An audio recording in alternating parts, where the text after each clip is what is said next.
سلام و درود، خوش اومدید به 10مین قسمت پادکست ران. تو این پادکست من به همراه پیام در مورد یه سری از مباحث ترند روز حالا کار خودمون صحبت میکنیم که بتونیم 13 روز عید رو یه کمی هدفمندتر بریم جلو تا بتونیم بعد از اون انتخابای بهتری کنیم. تو این قسمت یه مهمون خیلی ویژه داریم، یکی از دوستای گلمون، مهدی قنات. آقا خوش اومدید. سلام بچه‌ها، چطورین؟ مرسی از دعوتتون. خیلی خیلی خوشحالم که توی این اپیزود همراهتون هستم. مرسی که اومدی و خیلی خوشحالیم. مرسی. من سلام عرض میکنم خدمت همه بینندگان و شنوندگانی که ممکنه صدای ما رو از پلتفرم‌های دیگه بشنون و خیلی خوشحالیم که امروز یه مهمون ویژه داریم، آقای قنات، و مفتخریم که در خدمتتون هستیم. آره حاجی، من یادم میاد از اون قدیم خیلی قبلتر، مثلا 5-6 سال پیش، بعد یوتیوب رو چک میکردم، من اونجا میشناختمت و هیچ وقت فکرشو نمیکردم که مثلا من یه روزی هم با مهدی رفیق بشم و این دنیای کوچیک سوشال. من اصلا موقع خیلی هم تولید محتوا نمیکردم. تو چطوری بود کلا این داستان تولید محتوا؟ این است که اصلا چجوری کار میکردی، چجوری اومدی تو داستان تولید محتوا میکردی یا کلا عکاسی رو شروع کردی؟ خب 2 سوال مختلفه. عکاسی رو چی شد شروع کردم برمیگرده به شاید 7 سال پیش 8 سال پیش که استارتش از اونجایی بود که دست یکی از دوستام یه دوربین دیدم و یه جرقه‌ای خورد. خیلی اینجوری رویاییش همه چی نور و اینا اومد تو ذهنم و اینا و دیگه گفتم من باید دوربین بگیرم شروع کنم. ولی خب از قبلم بک‌گراند داشتم، همیشه دوربینای کامپکت و اینا خیلی تو سفر و اینجور چیزا لذت می‌بردم از عکاسی، ولی استارت این که بخوام حرفه‌ای دنبالش کنم از اونجا خورد و 1-2 ماه بعد شاید اولین دوربینمو خریدم و قبل اینکه دوربینم بخرم شروع کرده بودم آموزش دیدن. هنوز قبل اینکه دوربینو داشته باشم تقریبا میشه گفت بیسیک عکاسی رو یاد گرفته بودم بدون اینکه حتی دستم به دوربین خورده باشه. دیگه استارتش خورد دیگه، شروع کردم و پیش رفتم. حالا میتونیم بعداً راجع به روندی که عکاسی و اینا طی کرد بیشتر صحبت کنیم. ولی سوال دوم بخوام جواب بدم، تولید محتوا برمیگرده به خیلی قبل‌تر از این. یعنی وقتی که من هنوز یه نوجوان بودم، دبیرستانی و فکر کنم اول دوم دبیرستان بودم و ما موقع روبیک بازی میکردیم، این مکعب‌های روبیک، و در سطح حرفه‌ای، یعنی مسابقه میدادیم و اینا، از مسابقات رسمی. چه باحال. همون موقع من یه هندیکم داشتیم، فکر کنم سونی هم بود، یه هندیکم از این معمولی ها خونگی ها، پشت میز اتاقم میذاشتم آموزش ضبط میکردم واسه کامیونیتی خودمون. اون موقع هم نه یوتیوب کسی فعال بود نه مسنجرها بودن، توی این فروما میذاشتیم که الان دیگه از بین رفتن. توی فروما میذاشتیم و خیلی هم استقبال میشد، با اینکه نه نور میدونستم نه تجهیزاتی داشتم، سپایه داشتم، هیچ. برای چند سال پیش این موضوع؟ میگم مثلا حدود، به شما بگم من 15-16 سالم بود دیگه، 14 سال پیش. چقدر گذشته؟ خیلی قدیمه. چند سالته مگه؟ ما هم رفیق همین هفته پیش شد 29 سالم. به آقا تولدت مبارک باشه. مرسی. خب از اون محتوای آموزشی شروع شد که حالا باز بعدتر اومد تو این داستان تولید محتوا، یعنی کار خودت دیگه.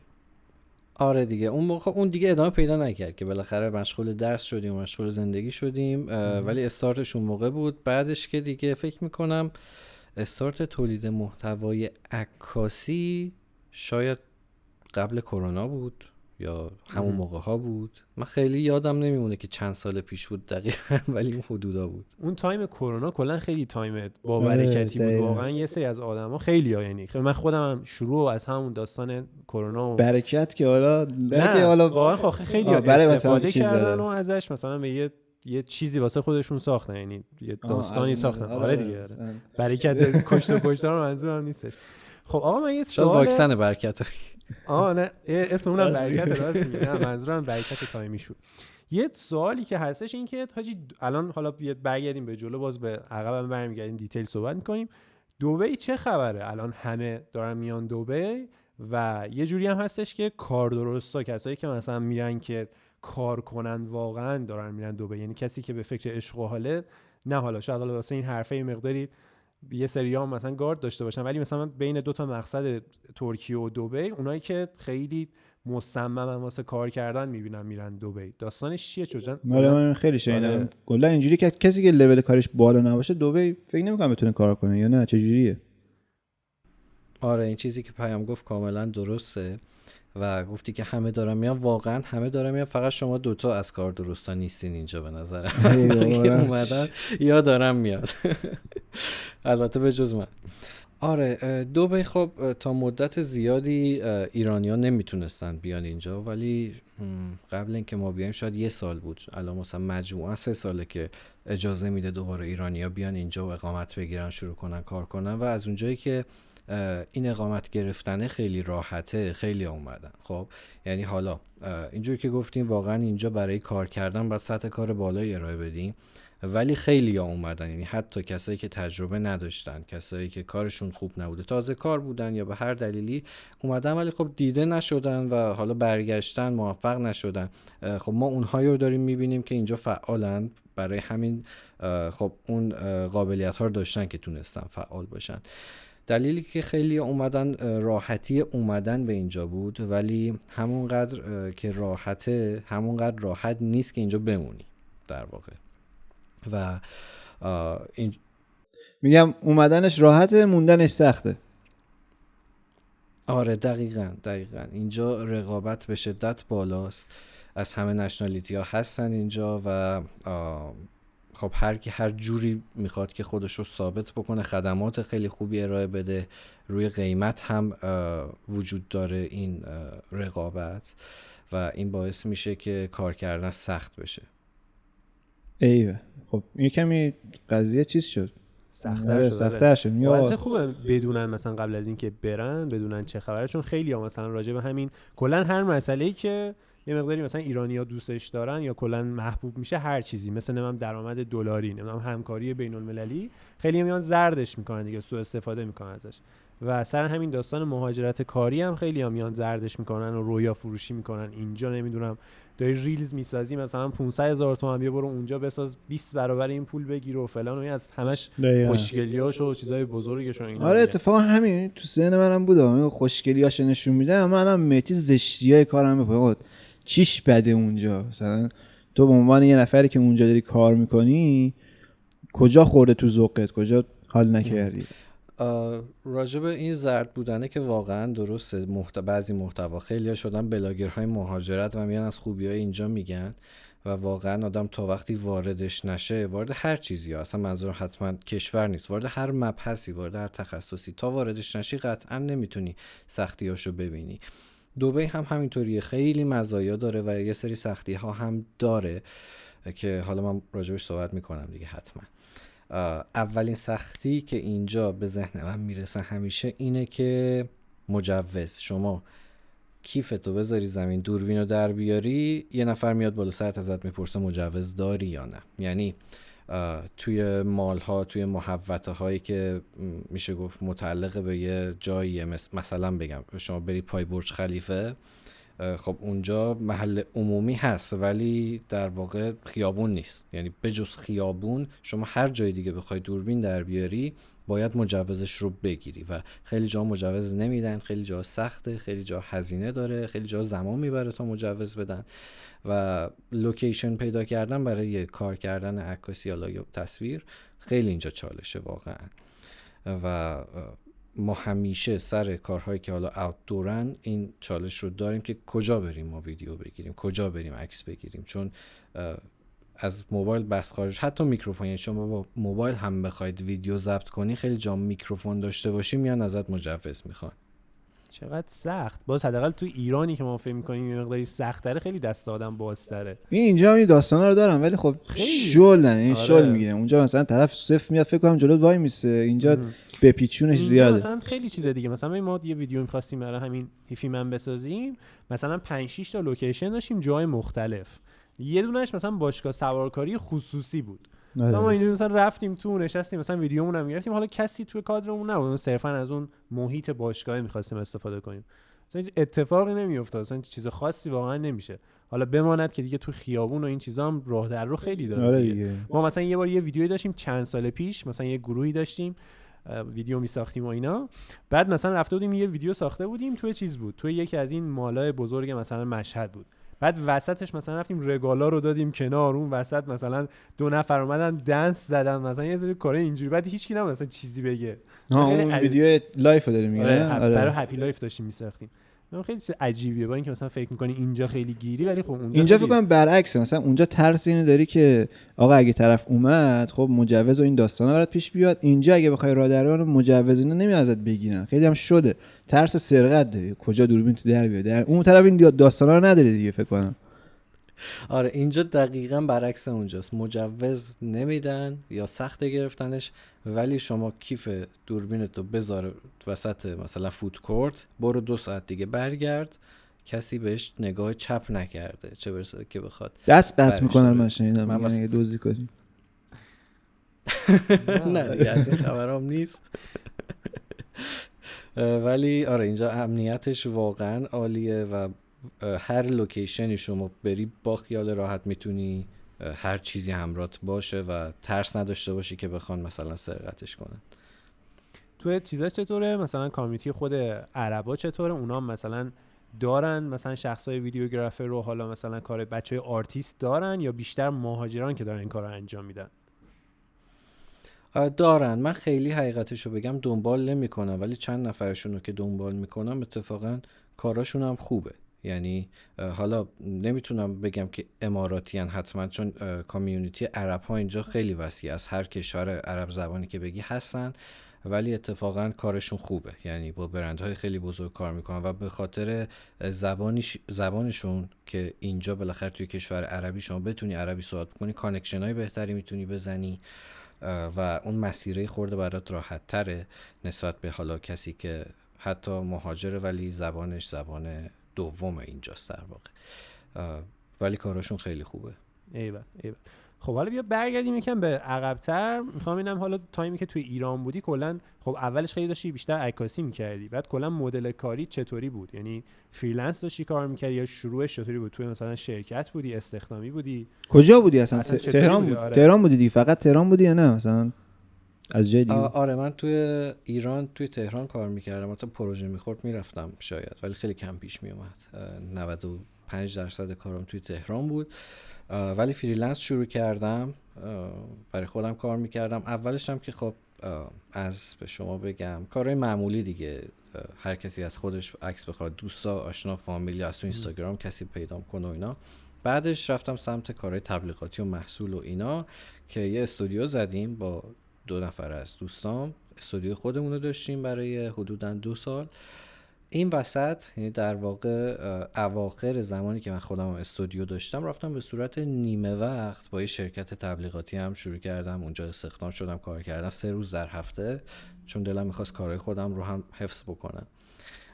نیمه وقت فعالیت کردم و بعدش دوباره رفتم استودیو شخصی خودم رو این بار تنهایی زدم توی تهران و به شما بگم 2 سال هم استودیو شخصی ما داشتم توی تهران و بعدش هم که چند ماهی استودیو نداشتم که چند ماه قبل مهاجرت بود. یعنی کلا توی هیچ شرکتی مثلا فول تایم نبودی که بخوای رو اون شرکت کار کنی یا که کلا برای کار کردن از خودت دور باشی؟ نه هیچ وقت نشد که کاملا فول تایم برم جای کار بکنم. همون 1.5 سال 2 سالی هم که بود نیمه وقت بود. و داستان یوتیوب چی شد کلا؟ چه جوری بود؟ چون مثلا من که دنبال می‌کردم تقریبا کانالی رو کامل‌تر از کانال تو ندیدم که در مورد عکاسی به زبان فارسی کامل باشه. آره خیلی با دیتیل همه چی توضیح میدم. اولا که لطف داریمش پیام نشدیدم یه بار دیگه بگم. میگم با دیتیل خیلی توضیح میدادی. صدای من چرا نمیره اونجا؟ الان تازه رفت. آقا من بلندتر صحبت میگم، خیلی با دیتیل همه چیزو میگم. من اولین چیزی هم که از مهدی دیدم یه ویدیو آموزش عکاسی از یک محصول بود که داشت نورپردازش می‌کرد. این اولین کانکشن من با تو این بود. من اینطوری تو رو شناختم که توی یوتیوب داشتی ویدیو آموزش می‌دادی. ازتون لطف دارید بابت تعریفتون. یوتیوب داستانش این بود که خب من خودم همیشه از قدیم الایام یوتیوب نگاه می‌کردم، ولی اصلا فارسی زبان که نبود توش. بعد یه مدت دیدم که نه، یه سری کانال فارسی دارن فعالیت میکنن، اکثرا هم تو حوزه گیم و سرگرمی. خیلی دودل بودم که آیا شروع بکنم یا نه، چون موضوع تخصصیه و اصلا اون موقع کانال‌های تخصصی وجود نداشتن، یا اگه بودن فعال نبودن، یا اگه فعال هم بودن سابسکرایبر نداشتن. خلاصه آشفته بازاری بود توی ذهن من که آیا این کارو بکنم یا نه. ولی خیلی دوست داشتم کلا این کارو انجام بدم. خب تو اینستا استارت زده بودم، گفتم خب یوتیوب خیلی فضاییه که حرفه‌ای‌تر برای این کار و شاید بعداً به درآمد برسه. البته برای درآمد شروعش نکردم، بیشتر بابت علاقه بود، ولی گفتم اگه به درآمد برسم که چه بهتر. خلاصه میخورده این کمالگرایی اومده بود سراغم که حالا من تجهیزات ویدیو ندارم. همیشه من تمرکزم روی عکاسی بوده دیگه، نه نورشو داشتم نه میکروفونشو داشتم، حتی دوربینی نبود که نیکون داشتم اون موقع که بتونم باش ویدیو خوب بگیرم، اتوفوکوس بهم بده و اینا. یه روز نشسته بودم تو استودیو به قول اون تخمه میشکندم بعد گفتم خب بذار شروع کنم دیگه. همون لحظه یه پرده فون مشکی داشتم، پرده رو کشیدم پایین، میز رو کشیدم وسط، فلشام نور مدلینگ داشت، اونا روشن کردم، یه نور کم قدرت پر حرارت زرد داغون روشن کردم و دوربینم گذاشتم. به خانمم گفتم وایسا اتوفوکوس هر دفعه که رکوردو میخوام بزنم تو فوکوس کن قبلش. اون بیچاره اون پشت وای میستاد برای من فوکوس میکرد و یه دونه میکروفون از این یقه‌ای سیمی بویانوان هم نه، یه برند ناشناخته خیلی داغونتر، با اون شروع کردم. بالاخره الان کیفیت و اولین ویدیو یوتیوب منو برید ببینید، کیفیت تصویر و نور و صدا و اینا همه چی خیلی در بدترین شرایط ممکنه. ولی دیگه گفتم بذار شروع کنم دیگه، حالا کم کم بهترش میکنم تا خدا رو شکر دوربین بهتر شد، میکروفون بهتر شد، نور بهتر شد و اینها و رسیدیم به اینجایی که هستیم. خیلی عالی. شد جالب که مثلا کلا این شروع کردنه دقیقاً واسه منم همینطوری بود. یعنی کلا هی مثلا اینجوری که نه من هنوز چیزی ندارم، تجهیزات ندارم و اینا، بعد یهویی یعنی یهو مثلا خونه بهزاد بودیم، خب مثلا یه ایده ای دارم مثلا بشم یه ویدیو بگیرم، سری همونجا مثلا تو یه ساعت نشستم ویدیو گرفتم. خیلی یهوییه، یهو وارد میشه. آره بعد یهو به خود نگاه می‌کنم مثلا تو دل کاری. دقیقاً. مثلا کی بود جلسه قسمت قبلی بود یا قبل‌ترش داشتیم راجع به کمالگرایی صحبت می‌کردیم و راجع به شروع همین قسمت داشتیم، نه؟ یه دونه شروع داریم، همین کمالگرایی. دقیقاً راجع به همین خود تو رو داریم توصیف می‌کنیم که اصلا آقا مهدی، حالا اسم مهدی نه، یا آقای ایکس که بخواد کارش شروع کنه چه جوریه که آقا تو چقدر کمالگرایی انجام میدی. من همین امروز داشتم با یه مشتری صحبت می‌کردم، میگفتش که آقا می‌خوایم یه کاری شروع کنیم، ویدیوش هم گرفتیم، رکورد شد، تموم شده. خب نه ویدیو رو برام بفرستین. اوکی برات میفرستیم. اگه اینا خوب نشده من بیام دوباره اونا رو رکورد کنیم که بهترین حالت خودم رو بذارم تو اینستاگرام. بهترین حالت هم جمله اومد تو ذهن، کسی اصلا تو رو توجه نمیکنه. بابا تو بهترین حالت قربونت برم، کسی تو رو نمیبینه تو اینستاگرام. یواش یواش دیگه.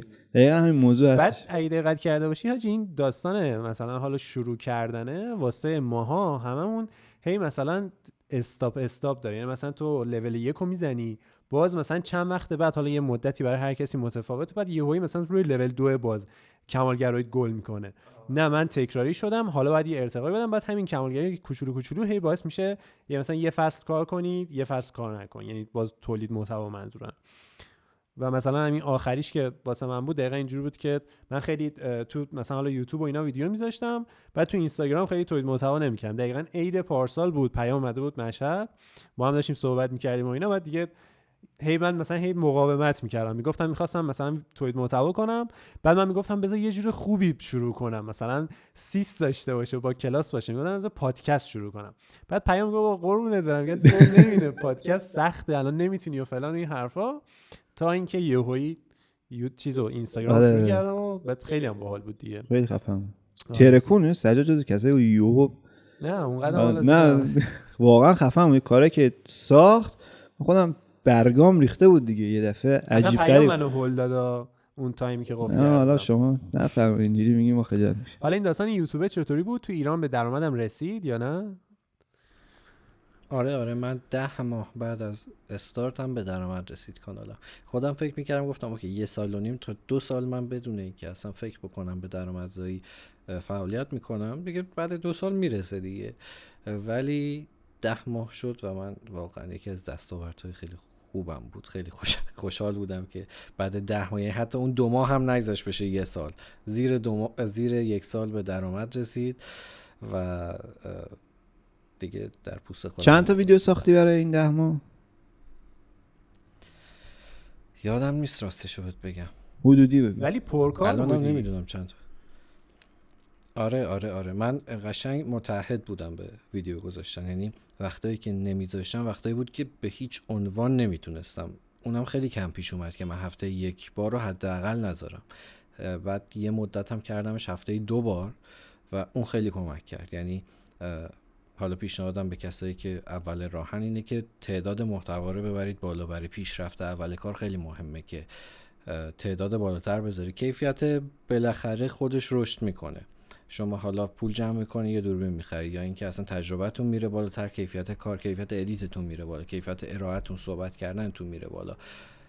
ولی از لحاظ آمار و ارقام و اینها تعداد ویدیو بالاتر خیلی کمک میکنه. آره من تو همین چند روز عید که دارم هر روز ویدیو میذارم، مثلا یهو خیلی یوتیوبم آمار ارقامش بد جوریه و تغییر کرده. یعنی قبلا اصلا اینجوری نبود. من که بازم مثلا ماهی یه دونه ویدیو میذاشتم، الان یه خیلی تغییر بزرگی شده. و درآمدش چطوری بود توی ایران؟ اونقدی بود که مثلا قابل توجه باشه بخواید مثلا کارای مثلا شرکتی یا فریلنسی تو مثلا کم کنی، بیشتر روی اون تمرکز کنی و اینا، یا نه مثلا خیلی چیزی نبود؟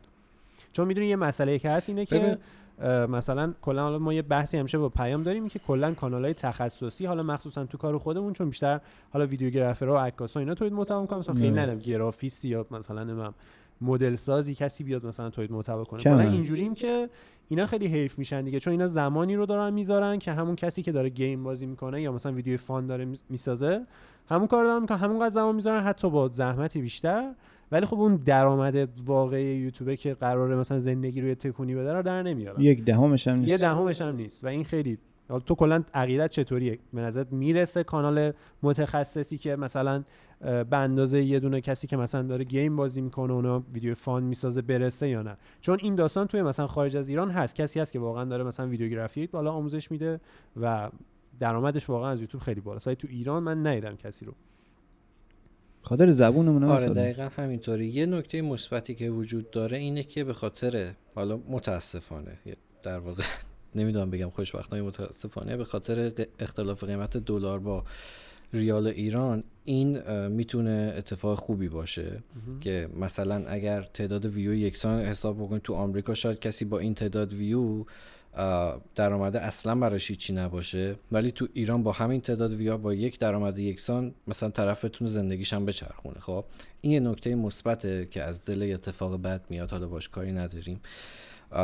ولی من خودم حس میکنم اگر تو ایران بودم و فقط تمرکزمو میذاشتم روی یوتیوب، میتونستم که درآمد اصلیمو بذارم از طرف یوتیوب فقط باشه، چون من با هفته‌ای 2 تا ویدیو گذاشتن درآمدی داشتم که میتونستم بگم کمک خرجمه. اوکی، درآمد اصلیم هنوز نبود، ولی اگه همون روند رو حفظ میکردم، ادامهش میدادم و مستمر فعالیت میکردم، میتونست درآمد اصلی من باشه قطعا. آره الان خیلی هستن. حالا تو این حرف باحالی زد. آره اصلا حالا اینکه اصلا گفت من ذهنم واقعا رفت یک سمت و سوی دیگه، یعنی عجیب غریبه. الان تو اینجوری به من بگو آقا من کیس استادی، من الان فکر کن یه ویدیوگرافرم، تو به عنوان کسی که از این مسیر به درآمد رسیدی توی ایران، خانم بحثی که هر شب داریم میگه زرد کردن، خیلی این قضیه رو من از زرد کردن، حتی همین یوتیوب طرف اومده توی اینستاگرام داره تولید محتوا میکنه که آقا جون مادرتون بیاین توی یوتیوب تولید محتوا کنین، کل حرف پیجش اینه که فالوور بگیره. و خب یه بحث اینه که اگه تو واقعا میتونستی بیل زن بودی که خب باخشه خودتو بیل میزدی دیگه. این نکته رو اصلا این قسمت زردشه. تو به عنوان کسی که این کارو کردی و درآمد داشتی، یه نفر اگه بخواد این کارو بکنه بهش توصیه میکنی یا نه اصلا بره شروع بکنه، بره تو یوتیوب متخصص؟ توصیه من اینه که اگه به صرف تولید محتوا علاقه داره و زمانش رو داره که صبر بکنه به اون درآمد برسه، آره. چون مثلا میبینی یه نفر شاید متخصص خیلی خوبی باشه ولی تولید کننده محتوای خوبی نباشه. خب این خب درصد احتمال موفقیتش میاد پایین قاعدتا. مثلا من خودم رو یه تولید کننده محتوای خوب میدونم هیچ وقت من نگفتم من یه ویدیوگرافر خیلی خوبیم یا عکاس خیلی خوبیم، حالا نظر بقیه هر چی که هست محترم، ولی من همیشه خودم رو یه تولید کننده محتوای خوب میدونستم، یه یوتیوبر خوب میدونستم و به موفقیت هم رسیدم. چیزی که خودم ازش انتظار داشتم بهش رسیدم. ولی یه نفر ممکنه که اصلا حال نکنه با حرف زدن، با جلو دوربین اومدن، اون ذهنشو نداشته باشه. هر چقدر بگیم که متخصص تو کار خودش، خیلیات پشت دوربین کارشون خیلی بهتره، یا اصلا بحث کار خودمون رو بذاریم کنار، طرف برنامه نویس خوبیه، طرف مدل ساز خوبیه، دلیل نمیشه که اگه اومد جلوی دوربین و محتوا ساخت این محتوا جذاب باشه و بتونه مخاطب خودش رو به دست بیاره. پس اگه محتوا ساز خوبی هستی و میتونی بشی، در واقع از اول که هیچکی نیست، منم نبودم، پیتر مکینن درون مایه‌شو داشته باش. اگر این پتانسیل رو داری، در خودت میبینی و علاقهش رو داری، چون کار سختیه، زمان بره، اعصاب خوردی داره، فرسایشی میشه، اگه در خودت میبینی که اینو ادامه بدی، 2 سال فعالیت بکنی تا تازه برسی به یه جایی، اوکی، آره به نظر من فکر خوبیه. و برنامه خودت چطوری بود قبل از اینکه مهاجرت کنی؟ خب کانال یوتیوب داشتی، اونجا هم یوتیوب، یعنی دبی هم که رفته بودی بازم فعالیت میکردی هم اوایلش. قبل از اینکه بری چه فکری میکردی؟ مثلا میگفتی این کانال رو مثلا ویدیو خفن‌تر و بالاخره کشور دیگه است، مقداری همه چی رنگ و بو جدیدی داره، قبل راجعش چی فکر میکردی و بعد از اینکه رفتی چی شد؟ باز یکم کم کارتر شدی؟ چه اتفاق واقعیتش چی بود اونجا؟ آره اینو قشنگ بهش فکر کرده بودم قبل رفتم. من دیدم خب الان مثلا درآمد من انقدره، خب این تو ایرانی کمک خرج خوبیه، برم اونجا میشه چقدر، حساب کردم میشه انقدر و چقدر من پول نیاز دارم واسه اینکه یه ماه زندگی کنم. دیدم اصلا ناچیزه، مثلا آدم 2-3 شب بره رستوران این درآمد تموم شده. ولی از طرفی هم خوشحال بودم که نه، میتونم محتوای مثلا بهتری بسازم، محدودیت ندارم بیرون برم و اینا، که بعدا اومدم دیدم نه، یه سری محدودیت هم وجود داره. یکیش هوای خیلی گرمه که مثلا نصف سال اصلا خودت اگه زیر گرما دووم بیاری دوربینت نمیاره. یعنی دوربین من که تازه مثلا از دوربینایی نیست که خیلی داغ کنه، سر 10 دقیقه یه ربع اوورهیت میده و خودم تو همون تایم اوورهیت میدم و خب این کنسل قضیه بیرون تولید محتوا کردم. ولی 6 ماه سال میشه انجامش داد ولی خب انقدر سرم شلوغ بود توی ماه‌های اخیر، اصلا یوتیوب 6-7 ماه رفت کنار. اوایلم که اومدم خب وقت داشتم ادامه میدادم، ولی بعد سرم شلوغ شد و رفت کنار. حالا الان دوباره 2-3 تا ویدیو گذاشتم و تا وقتی ستاپ هست سعی میکنم 1-2 تا دیگه هم بگیرم که بتونم ادامهش بدم، چون حیفه واقعا دیگه، خیلی زحمت کشیدم و دوست دارم این فضا رو و خوبه که ادامهش بدم. آقا من یه 2-3 تا سوال چالشی دارم. خب اول اینکه من هر کسی دارم میبینم تو دبی، خب اکثرا دارن میگن ما سرمون شلوغه. این چرا اینجوری؟ چرا همه اینقدر پرکارن؟ خب تو انتخاب داری میکنی که اینقدر سرت شلوغ باشه که بعداً با این درآمدی که داری به دست میاری بعداً یه اکتی بزنی، یا نه مجبوری مثلا اونجا میطلبه که آقا باید حتما این مقدار کار بکنی؟ مثلا توی ایران تو بعد روزی 8 ساعت کار میکردی شنبه تا چهارشنبه، اینجا بعد روزی 10 ساعت کار بکنی شنبه تا جمعه، یا نه؟ اول سوال اینو بپرسیم حالا روش صحبت کنیم ببینیم. آره چالشی بود واقعا. خدمت شما بگم که اینجا خب کلا دبی شهر گرونیه، خب و تا حدی شما مجبوری زیاد کار بکنی و یه دلیلش هم اینه که خب پروژه خب اسکیل مختلف داره دیگه. اینجا به اسکیل بالا رسیدن اونقدر آسون نیست، چون روابط خیلی مهمه واقعا. واسه همین شما مثلا بگی پروداکشن خیلی خفن میرم انجام میدم، این نیازمند زمانه که تو شما برسی به اون سطحی که آدم هایی که برای پروداکشن لازمه رو بشناسی. خب تو ایران ما کلی آشنا داریم، از هر پوزیشنی ما 10 نفر 20 نفر رو میشناسیم. اینجا نه، کار سختیه پیدا کردن همچین تیمی. بعد ملیت ها فرق میکنه، زبون ها فرق میکنه و اینجا میگه هیچ کیو نمیشناسی، هیچ کم تو رو نمیشناسه. واسه همین یهو بری یه پروژه بزرگ بگیری اصلا کار منطقی نیست، اصلا نمیتونی بگیری. خب و اگرم بتونی شانسی بگیری، این که بتونی هندلش بکنی کار سختیه. واسه همین اوایل کار، شاید 1 سال 2 سال 3 سال اول، آدم باید روی اسکیل‌های کوچیک‌تر شروع کنه پروژه انجام دادن و وقتی پروژه اسکیلش میاد پایین‌تر، عدد و رقمش میاد پایین‌تر و شما مجبوری تعداد بیشتری انجام بدی. خب حالا من خدا رو شکر هیچ وقت تو اسکیل پایین اینجا کار نکردم، تو اسکیل وسط کار کردم. اسکیل های بزرگترم جزوی از تیمش بودم، نه که خودم مثلا پروداکشن رو انجام بدم. مثلا به عنوان نورپرداز حضور داشتم، به عنوان فیلمبردار حضور داشتم توی پروداکشن های بزرگتر. ولی یه تایمی از سال همین اسکیل متوسط هم تعدادش خودش رفت بالا، نه که من خودم هی برم دنبالش. یعنی به شما بگم دقیقا میشد قبل ژانویه دیگه، قبل سال نو میلادی، انگار همه کسب و کارها خیلی حول و ولا داشتن که فعالیت بکنن و من واقعا خواب و خوراک نداشتم. یعنی 3-4 ساعت میخوابیدم، شبا به کوب پای ادیت، صبح زود پاشو برو سر پروژه.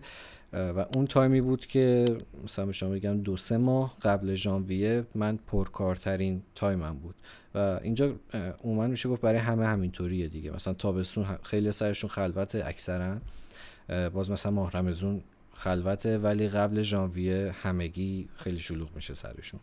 یه موضوع دیگه هم که هستش برای من فکر می‌کنم مثلا منطقی باشه اینه که ببین آدم مثلا وقتی توی یک محیطی قرار میگیره که چیزای جذابی میبینه، زندگی جذابی میبینه، انگار جامعه رو میگم، من نمیدونم مثلا لایف استایل جالبی میبینه، ماشین جالبی میبینه، خرج کردنای جالبی میبینه، آدم ناخودآگاه یه جوری میشه که دوست داره اون هم اینا رو تجربه کنه و ناخودآگاه تو رو یه مقداری هارد ورک تر میکنه کلا دیگه. مثلا زمانی که مثلا توی یک جای کوچیکی باشی که همه مثل همین، خب مثلا خیلی کم پیش میاد طرف بخواد تلاش کنه که از این همه مثل هم یه مقداری جدا بشه. نه دیگه اونم همینجوری ریلکس میشه. اونجا فهم کنه مثلا تو با بقیه فرقی، تو بعد خودتو برسونی. مثلا یه تایمی بود که مثلا پارسال بود تصمیم گرفتم مثلا یه مهاجرت کاری کنم برم تهران. خب اون موقع مثلا کارم خیلی با این همکاری بین‌المللی خیلی عمیق نبود، بیشتر داشتم اینجوری تو بازار ویدیو میزدم و کار ویدیو بیشتر میکردم. بعد اینجوری بود که مثلا تهران رفته بودم دیدم چقدر اینجا مثلا چیزترن، مثلا خیلی فرق میکنه، یعنی خیلی بیشتر تایم براشون مهمه. مشهد مثلا یه مقدار ریلکس تر بودن، یه مقداری مثلا ایزی تر برخورد میکردن. بعد فهمیدم اونجا همینه دیگه. اونجا مثلا تو وقتی هی داری میبینی هی فضا بزرگتر میشه، اتفاقا بزرگتر میشه، اکتا بزرگتر میشه، هی دوست داری که تو هم اونو تجربه کنی. اینم با هارد ورک کردن اتفاق میفته دیگه. حالا زرنگ باز اون کسیه که بتونه در یک محیط ایزی هم هارد ورکی رو ببره بالا تا مثلا به یه لول خوبی. مثلا این کسیه که مثلا میتونه از شرایط استفاده کنه دیگه. دقیقاً نکته‌ای که گفتی خود قضیه است. خود قضیه‌ای که اینجا اتفاق میفته اینه که همه این لاکچری بودن زندگی جلو چشته همیشه، دائما. یعنی مثلا تهران مثال بزنیم، شما میخوای زندگی لاکچری ببینی باید پاشی بری فرشته، بری اندرزگو مثلا. خب بقیه جاها شاید یه بی ام وی مثلا توی یه روز رد بشه. اینجا شما تو هر محله‌ای بری، بالا پایین چپ راست، ماشینان چنانی، خونه ها چنانی، لباسا، برندا و دائما توی چشته همه اینا. و خب اون سبک زندگی رو میبینی و قاعدتا اون سقف هدفات بلندتر میشه، دلت میخواد به اونا برسی و اینطور توی یه سرعت زیادی قرارت میده، توی یه چجوری کلمه مناسبشو بگم، توی حول و ولای قرارت میده که آره دقیقاً ناخودآگاه میری توی اون خط، حالا بتونی بهش برسی نتونی برسی. و میگم این چقدر خوبه برای مثلا آدمایی که توی یه سنی هستن که واقعا میتونن کار کنن، میتونن هدف گذاری کنن، چون مثلا یه تایمی بگذره دیگه بری اونجا اینا رو ببینی همش آینه دقیقه دیگه، برید عصبی میشی به هم میریزی که تو این چند سال نتونستی مثلا شرایطی رو به وجود بیاری که الان تو هم بتونی مثلا اینجوری زندگی کنی. توی چیز گفتی با موبایل هم گیر میدن تو بخوای تولید محتوا کنی؟ مجوز میخواد موبایل؟ بیشتر روی میکروفون گیرن. نه موبایل همینجوری شما بگیری نه کسی کاری نداره. با موبایل تقریبا هر جایی میتونی کار بکنی، ولی کافیه میکروفون بیاد اضافه بشه و دیگه کلا مشکل با تولید محتوا داره. کلا کار کامرشال در واقع. شما میگم مثلا شما داری از محیط من استفاده میکنی، اگه میخوای کار کامرشال انجام بدی من باید اجازه بدم و باید بدونم که کجاها قراره این پخش بشه، موضوعش چیه، دقیقا همه چیزو از زیر و بمش باید اطلاع داشته باشن و موافقت بکنن باهاش. بعد این مورد به مورده یا نه؟ مثلا تو میری یه مثلا مدارکی میدی کلا مثلا میگن آقا 1 سال تو اجازه مثلا فعالیت داری. کاش اینجوری بود واقعا، ولی حتی یه روزه هم نیستن، شما باید بهشون ساعت بدی بگی از این ساعت تا این ساعت من میام اینجا. واقعا خیلی کاری نمیشه اصلا اینجوری، خیلی دستت بسته میشه. حالا تو ایران مال هم بخوای بری همینه دیگه. خب خیلی کم پیش میاد تو این دوستان ایران مال بخوای بری، ولی خب مثلا خب نه مثلا تو فکر کن یه دونه ایران مال، خب تو دبی 500 تا ایران مال کنار هم، خب حالا اسکیلای کوچیک‌تر دیگه، این الان سرشو بچه دوربینو بچرخونه میخوره به یک دیگه، مثلا یه چیزی میفته اون ته دیگه، این مال ماست، بچرخیم و اینم مال ماست دیگه، جایی نمیمونه، میگه خیابونه فقط. سخته دیگه واقعا، سرعتو خیلی میاره پایین و این اذیت کننده است الان. یعنی اونقدی اذیت میکنه که مثلا به فکر این باشی که مثلا من اینجا برم عوضش کنم، یا به خوبیاش مثلا میارزه حالا پای هم. نه اونقدر اذیت کننده نیست که من بگم از اینجا برم، ولی اونقدر اذیت کننده است که بگم کاش مثلا من فلان جا بودم، مثلا این مشکل نداشت. ولی اینکه بگم نه از اینجا پاشم برم اونقدر نیست. چون مثلا شما میبینی یه پروژه خیلی بزرگه، اوکی شما میری همه مجوزاش هم میگیری، نامه‌نگاریاش هم میکنی، ولی خب خیلی پروژه ها اینجوری نیست. شما یه مشتری داری، میگی آقا زنگ میزنه میگه 3 روز بعد بریم شوتینگ، میگی بریم، خب تو این 3 روز اصلا نمیتونی مجوز بگیری، اینا میگن 2 هفته قبل ما خبر بده. و خب اکثر کارها خب پروداکشن نیستن، اکثر کارها بیزنس های کوچیکن، نمیدونم کسب و کارهای معمولی ان، اصلا آدم فرصت این کارو نداره، اصلا منطقی نیست آدم این همه بیفته دنبال بحث مجوز و اینا. و این کارا همه وظیفه مثلا اون ویدیوگرافری که انجام بده، یا مثلا یه شخص دیگه خود کارفرما اینا باید انجام بده؟ اینجوری نیست که بگیم وظیفه یک کس خاصیه. معمولاً اینها میخوان که اون کسی که میخواد استفاده کنه از این محتوا مجوز باید به اسم اون باشه. ویدیوگرافر رو میخوان که معرفی بکنن، یعنی میخوان بدونن کیه، ولی معمولاً کسی که در واقع کارو سفارش میده باید بره دنبالش. خیلی هم باحال. جالب. آره چیز سختی ولی خیلی کلا البته میدونید خوبم هستش. چند درصد کار بیرون فیلتر میکنه یه سری داستانا. اینجا مثلا تو میری بیرون، تو هر کوچه یه موزیک ویدیو داره ضبط میشه، مثلا ریختن همه یه مقداری مثلا فیلتر میشه، کمی منظم‌تر و اینها. خب نه همین میخوام بپرسم، آقا چند درصد کارا آوتدوره، چند درصدش ایندوره، میری داخل استودیو اینا؟ فکر میکنم مثلا خب خیلی تلاش میکنن که ایندورش کنن، کلا همه رو دارین ایندور میکنین فکر کنم. آره خب بیشتر تلاش ما اینه واقعا ایندور باشه، چون بالاخره همه لوکیشن های جذاب اینجا متعلق به یه مجموعه ایه و اینا همه مجوز میخوان. چون مثلا طبیعت فقط یه صحرا، یه دریا، که دریاها باز همشون ساحل هایی هستن که سکیوریتی دارن و نمیشه مثلا شاید توی دبی بگم یه ساحل هست که به شما اجازه میده راحت بدون مجوز بری ویدیو بگیری، یا صحرا که مثلا متعلق به ارگانیزیشن خاصی نیست، شما میتونی بری تو صحرا ویدیو بگیری. ولی دیگه خیابون که دیگه چیز خاصی نداره، خیابونه دیگه. ولی خب همه جاهایی که جذابیت داره شما مجوز بهش نیاز داری. من با کلیتش موافقم، ولی کاش اینجوری بود که همون روز مثلا اونجا یه آفیسی وجود داشت، شما میرفتی اونجا اجازه رو میگرفتی، مهر رو میزدن و میومدی کارتون انجام میدادی. زیر ساختش هم بهینه بود ولی الان ایمیل بدی. آره دقیقاً، اصلا زیر ساختش فقط در قالب ایمیله که شما ایمیل بدی، حالا اون طرف ببینه، کی ببینه، حوصله نشه باشه جواب بده نده، خب نمیشه. خیلی اینجوری شرایط رو مثلا به سمتی سوق نمیبره که آدم مثلا موبایل گرافی کنه، ویدیو رو با موبایل جمع کنه. چرا خیلی این کارن. من خودم برای خیلی از مشتریان با موبایل ویدیو میگیرم، یعنی خودشون به این درک رسیدن که اوکی حالا که نمیشه با دوربین، با موبایل بگیریم لااقل دیگه، و من همون قدر هم شارژشون میکنم. خیلی جالبه که مثلا شاید یه نفر فکر کنه حالا که با موبایل با دوربین حرفه‌ای نیست باید کمتر شارژ بشه، ولی خب الان به خاطر همین اتفاقایی که اینجا هست همه میدونن که مقصرش من نیستم و من دارم پول کارمو میگیرم نه پول دوربینمو، و مجبوریم که اینجا از موبایل استفاده بکنیم. اوکی همونقدر مبلغ، همونقدر فقط با موبایل بگیرمش. و چی شد که وقتی که ایران بودی من بیشتر دنبال میکردم، خب عکاسی میکردی توی ایران هم کار ویدیو انجام میدادی، یا وقتی که رفتی ویدیو رو شروع کردی و اصلا چرا چی شد؟ نیاز بازار اینجوری طلبید یا کلا خودت هم علاقه داشتی؟ آره خب استارت کار من با عکاسی بود، در حدی که وقتی این دوربینم رفتم بگیرم گفتم که من میخوام یه دوربین عکاسی بگیرم و این سونی حالا مثلا A7 سری آره دیگه. گفتم حالا ویدیو هم میگیره، خوبه ویدیوش، یعنی حتی اون موقع به ویدیو من فکر نمی‌کردم و استارت بیزنس ویدیو همینجا بود. در واقع ابتدای کار ویدیوگرافی من اینجا استارت خورد. قبلش فقط تجربه مربوط به همین یوتیوب بود که از خودم ویدیو بگیرم و اومدم اینجا گفتم که بریم سراغ ویدیو، چون کلا دیدم که تو دنیا هم نه فقط اینجا داره همه چی میره سمت ویدیو و گفتم که حالا امکاناتش هم که هست، دوربین اوکیه، گیمبال میخواستم همینجا گرفتم، همکاریم با ننلایت شروع شده بود، نور هم به دستم رسیده بود و خب گفتم چرا که نه، بزنیم تو کار ویدیو، میشه بهتر درآمد داشت ازش و دلم هم میخواست که، یعنی خودم علاقه هم بهش داشتم که برم سراغ ویدیو. اینجوری بود که دیگه استارت قضیه از اینجا خورد.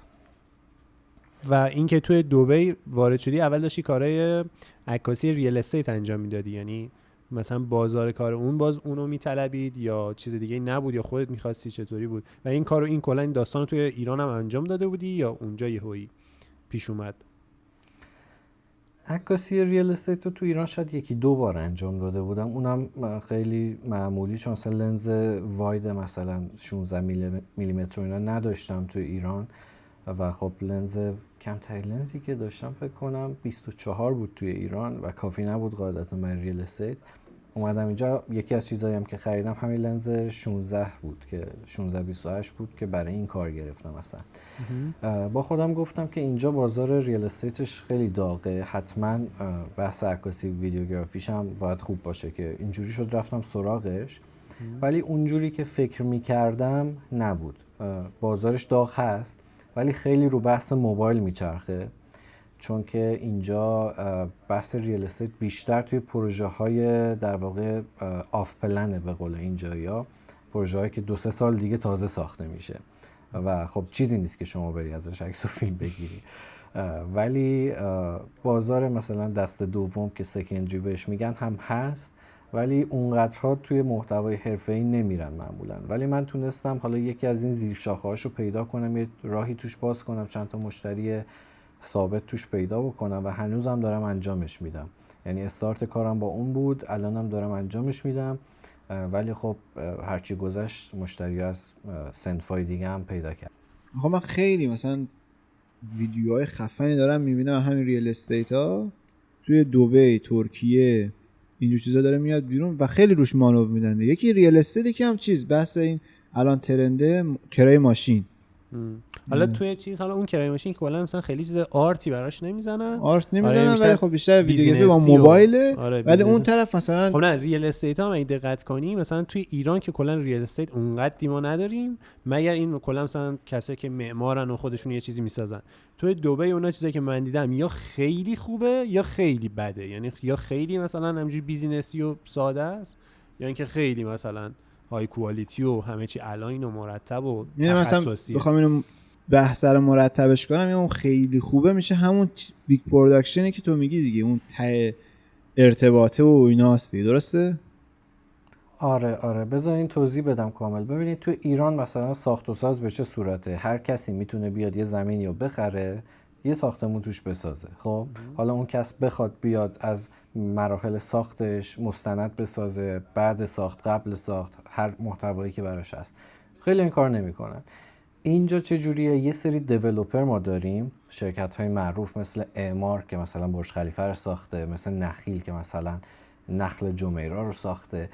اینها زمین، یعنی همه زمین ها رو خریدن از قبل. خب نه این دوتا فقط، مثلا 7-8 تا دیولپر بزرگ و مطرح هستن. خب اینا همشون قرارداد دارن با تیم های محتوا.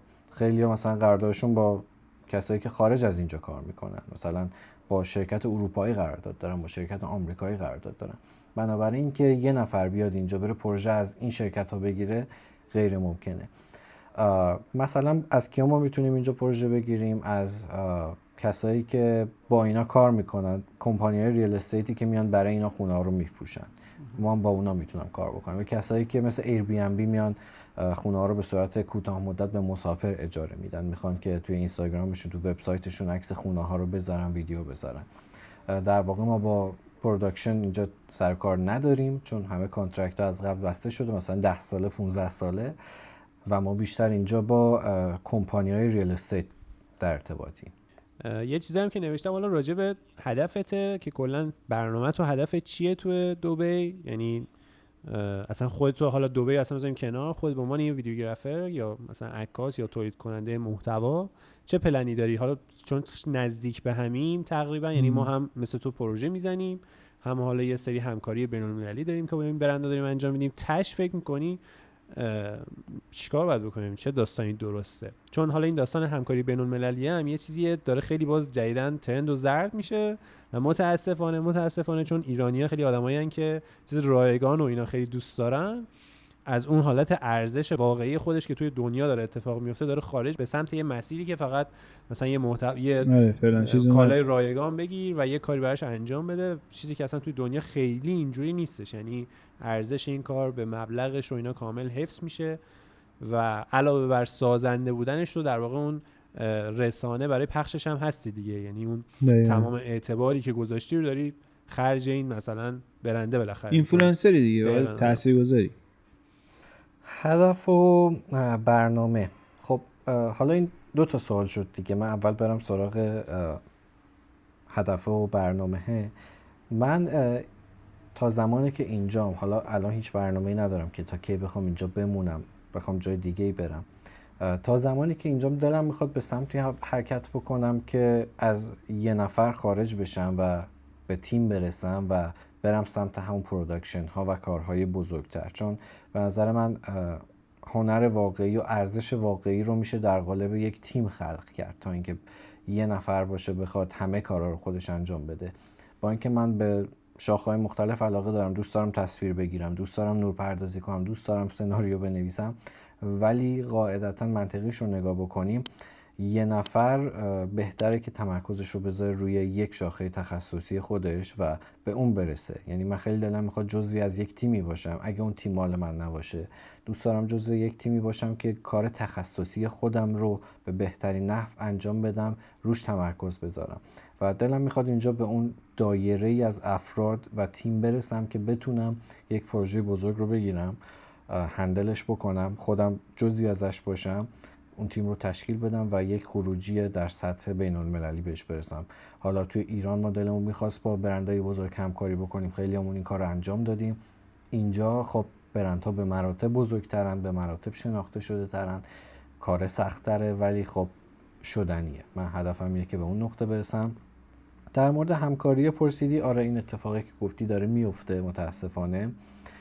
در واقع داره میشه تبادل کالا با خدمات، چند تا دونه ویدیو که اینجوری نباید باشه قاعدتا دیگه. مثلا توی دنیا آره اونایی که خیلی مخاطب دارن، حالا چه روی یوتیوب چه اینستاگرام، خب مبلغ دریافت میکنن بابت اسپانسری و خیلی هاشون هم نه.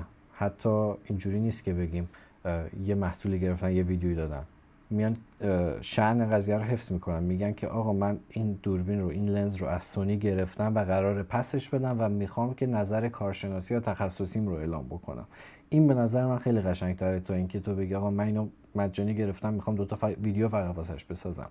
اگه داره این وسط تبادلی انجام میشه، واقعا باید یه چیز سازنده‌ای باشه. یه شما اون محصول رو برداری و به شیوه خودت یه ارزشی خلق بکنی، این اوکیه. ولی اینکه صرفا شما یه محصولی بگیری، یا آنباکسش بکنی بذاری، اتفاقیه که به نظر من اصلا خوب نیست. یه موضوعی هم که هست این که این کلن خب بیشتر حالا این کارفرمایی که از این سمت هستن از کشور چینن دیگه، ولی این چینی‌ها خیلی زرنگن. اینا قشنگ آدما و فرهنگاشون رو شناختن. برخوردشون با ایرانی‌ها یه طوره، برخوردشون با غیر ایرانی‌ها باز یه جور دیگه است. حس می‌کنم چیزی که حالا من شاید از شخص غیر ایرانی نپرسیدم ولی همچین حسی راجبشون دارم. یعنی یه حسی که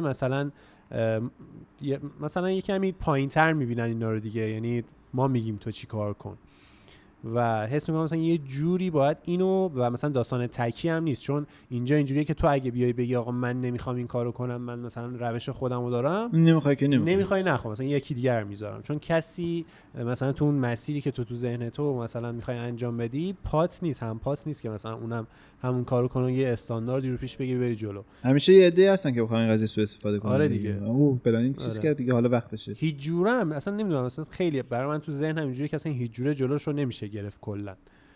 و این داستان یکم دارکش میکنه. ولی مثلا من با آدمای غیر چینی صحبت کردم، خیلی فرهنگشون متفاوته.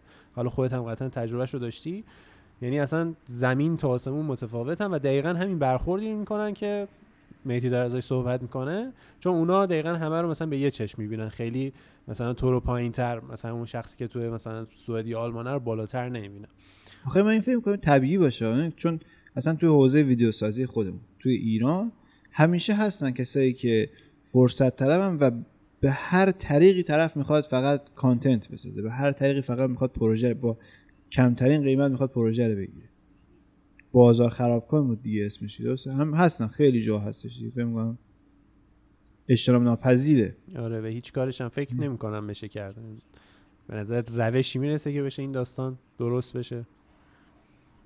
نه، همونطور که ما نتونستیم جلوی بازار خرابکنا رو بگیریم، که من خیلی هم یه مدت راجع بهش استوری میذاشتم و اینا، فکر نمی‌کنم بشه جلوی این قضیه رو گرفت. ولی فکر می‌کنم ما میتونیم از طرف خودمون این قضیه رو یک مقدار تغییرش بدیم، این که اونقدر اون محتوایی که ما تولید می‌کنیم متفاوت باشه نسبت به بقیه، انقدر سطحش بالاتر باشه که حتی اون چینی زرنگه هم وقتی میاد سراغ ما بدونه که با یه نفر متفاوت طرفه، نه یه نفری که مثل بقیه است. ما کلا امروز می‌خواستیم خیلی راجع به این مهاجرت کاری صحبت کنیم، یعنی بیسش، یعنی قرار اسم این اپیزود همین باشه. حالا تو تجربت بخیر کار کردن تو 2 کشوره، به صورت کلی مهاجرت کاری تو چطوری می‌بینی؟ موفق می‌بینی؟ بعد و اونقدری که از قبل توی ذهنت بود مثلا همونقدر اجرا شده اتفاقاتی که توی ذهنت بود یا نه کمتر شده، یعنی کم تو ذوقت خورده؟ چطوریه؟ نمیتونم بگم که مثلا من اگه 100% تو ذهنم بوده کمتر اتفاق افتاده، ولی میتونم بگم که متفاوت بوده تجربه من از اون چیزی که فکر میکردم. من میتونم بگم آره تجربه مهاجرتم موفق بوده اینجا. خب الان دارم کار میکنم، فعالیت میکنم و راضیم از زندگی که اینجا دارم، ولی خب همه چیز خیلی متفاوت تر از اون چیزی بود که تو فکرم بود. مثلا همین آزادیه در ساختن محتوا چیزی بود که من فکر نمی‌کردم اینقدر سخت گیرانه باشه. فکر می‌کردم تو زمین محتوا خیلی بتونم متفاوت فعالیت بکنم. یا مثلا مشتری هایی که فکر می‌کردم مثلا از لحاظ درک کار شاید از مشتری های ایرانی اینجا بالاتر باشن، یا مثلا توی بحث مالی خیلی اوکی تر باشن، ندیدم اینجا هم که خیلی هستن که دنبال کار خیلی معمولی و ارزون هستن. این چیزا متفاوت بود، ولی من تونستم که مثلا برم سراغ اون بخشی که حداقل ارزش کار من رو میدونم.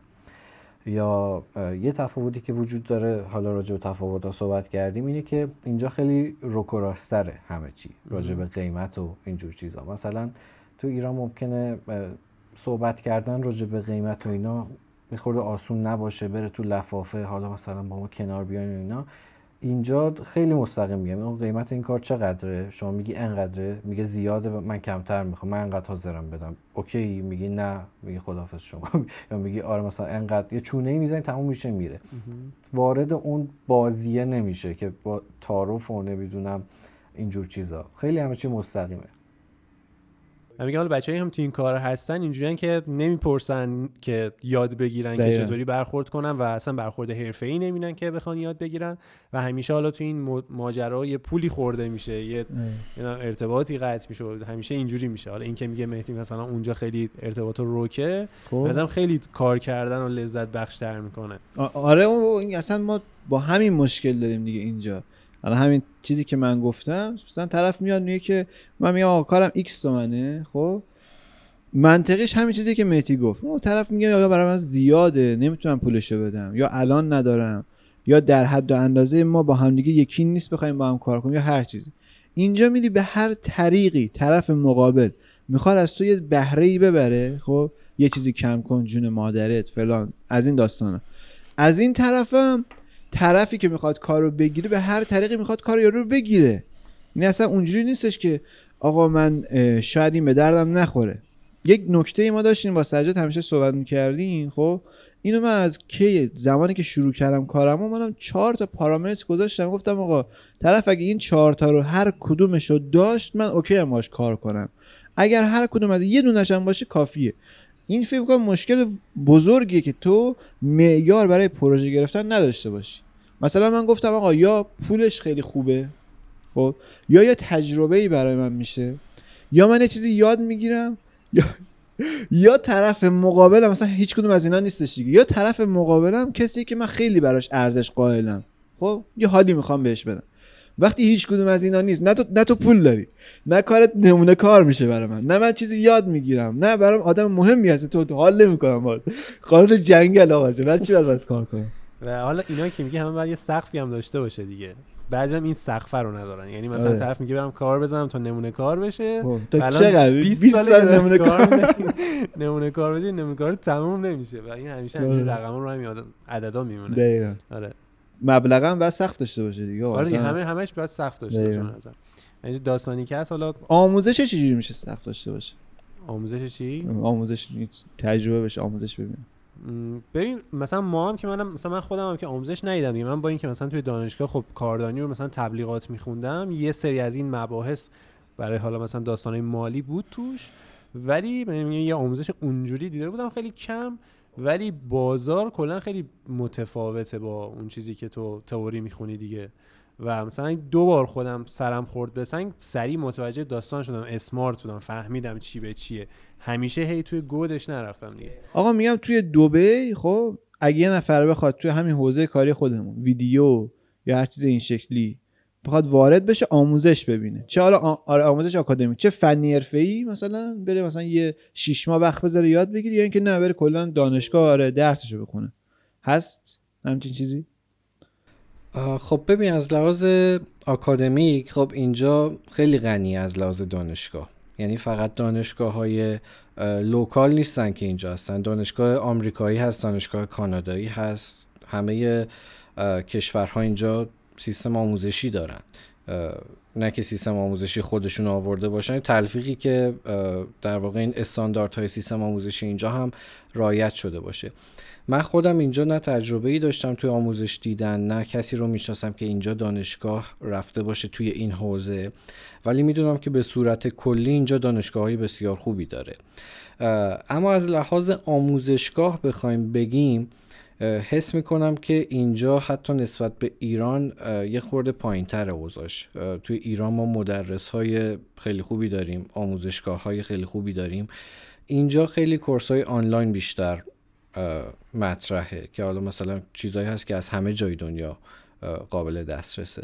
من فکر می‌کنم مثلا فکر کردم سوال بدی پرسیدم. چرا؟ چون الان با توجه به چیزایی که از دبی گفتی، خب اونجا اصلا قطعاً هست. نه اون که به کنار، برعکس آقا اونجا دعوا سر چی؟ دعوا سر پیشرفته. حالا اصلا ما ویدیو و فلان اینا رو بزنیم که دبی واقعا جنگه، یعنی تو چشتو برمیگردونی میای این طرف میبینی یه برج اومد بالا، خب این شکلی. حالا مثلا توی اون هاگیر واگیر این شکلی نه، بیا بشینیم ما راجع به فلسفه، من میخوام آموزش ببینم، یا بیایم بشینیم راجع به ویدیو سازی ما بحث کنیم.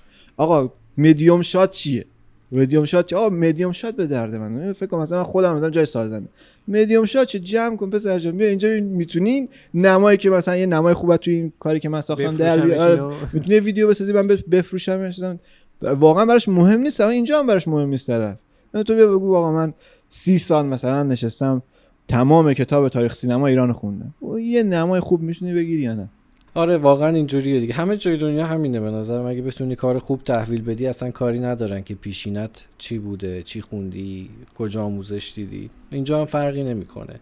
و واقعا کسی که میخواد بیاد اینجا، سجاد خیلی نکات خیلی خوبی رو گفت به نظر من، که اول این که ببینی اونجایی که داری میری آیا با تو سازگار هست و آیا تو با اونجا سازگار هستی یا نه. این رویا فروشی توسط خیلیا داره اتفاق میفته و من دلم میسوزه خیلیا میان اینجا و مجبور میشن برمیگردن و کلی پول این وسط از دست دادن، کلی زمان از دست دادن، چون رقابت بالاست. و اینجا حالا میگم اومدن آسونه، چون از شما نه مدرک تحصیلی میخواد، نه مدرک زبان میخواد، نه تمکن مالی میخواد. شما بیا اینجا یه شرکت ثبت کن و شروع کن زندگی کردن. و این باعث میشه که خیلی‌ها بگن او چقدر آسونه، فلانی رفته، ما هم پاشیم بریم. پا میشیم میای اینجا، زبانت خوب نیست که ارتباط برقرار کنی، بتونی مذاکره کنی. ما توی فارسی خودمون با هموطنای خودمون مشکل داریم که بتونیم مذاکره کنیم، قانعشون کنیم بفروشیم. حالا میای اینجا باید به یه زبان دیگه این کار رو انجام بدی، قضیه خیلی خیلی سخت‌تر میشه. و اینکه تو خیلی‌ها رو نگاه میکنی توی اینستاگرام، میبینی که طرف اونجاست داره زندگی میکنه، هر روز تو رستوران، توی روی کشتی، توی این موقعیت استوری میذاره، میگی به به چقدر پس داره خوب کار میکنه.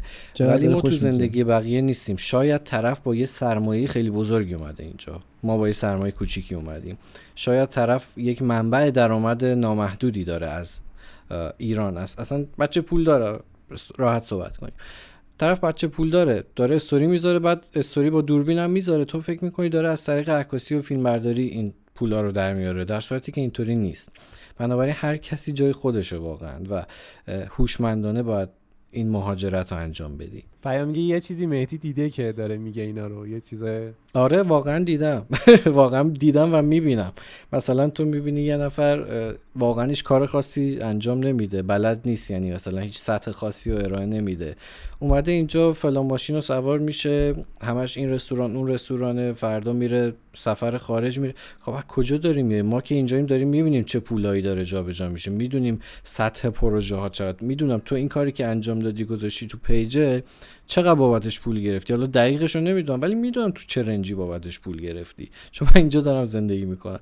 پس اگه بیام خودم مقایسه کنم بگم این کار انجام داده پس من بی‌عرضه بودم که نتونستم این پولو بگیرم، نه قطعا این نیست. قطعا اون آدم با یه پیشینه دیگه از روش دیگه ای داری پول یا یه منبع درآمد دیگه ای داره. حالا به نظرت کلا تو این کار ما از این کار ما میشه به یک درآمد خیلی خوبی رسید که مثلا بتونی زندگی تو یه تکون قابل توجهی بدی؟